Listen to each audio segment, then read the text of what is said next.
In the past lessons, we learned to prove the statement via contrapositive and derivation. Today, we're gonna learn to prove by contradiction, and as always, we're gonna look into the real problem. So basically, what's contradiction? Remember, in simple words, contradiction is when there is a problem and it's given to prove it via contradiction. Note that you have to make the statement that is given in the problem false, and to try to solve like that makes the statement, for example in our case this statement, false. But of course in the end you cannot prove it, but rather you will agree with it. So basically, let's see in the real problem, it said the equation 2x squared plus 2x minus 1 equals to y squared has no solution for integer numbers. So basically x and y, it says, cannot be integer, right?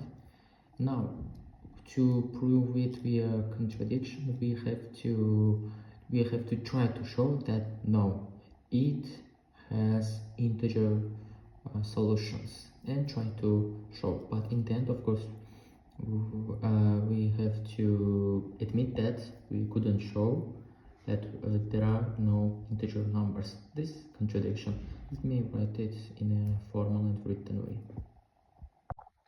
Here you can see 4 solutions for our problem. So basically, I started supposing that, let's say x and y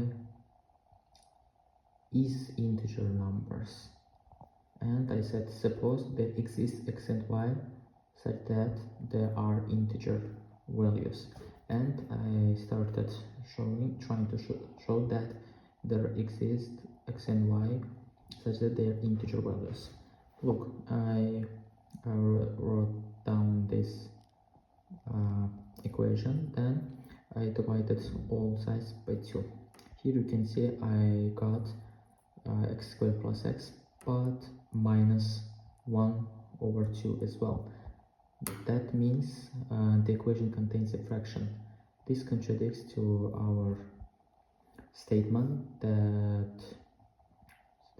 we wanted to prove that x and y are integer values, but it supports the statement of our problem. And again, second one, remember, while proving, it's better to prove it to show 2 ways. Okay, then again we try to assume that there exists x and y such that they are integer values. We try to show it again.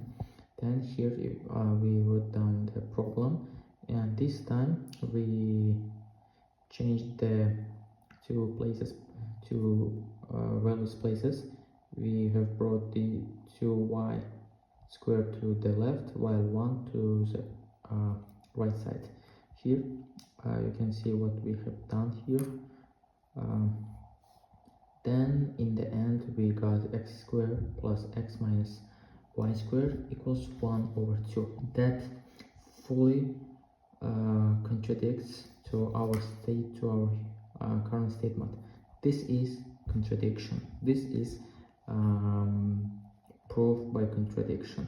We try to say no, the statement here given in the problem is not true. We tried to falsify it and we couldn't, and here we showed that we were wrong, and we showed that the statement is true. And in this way we finished our proof by contradiction.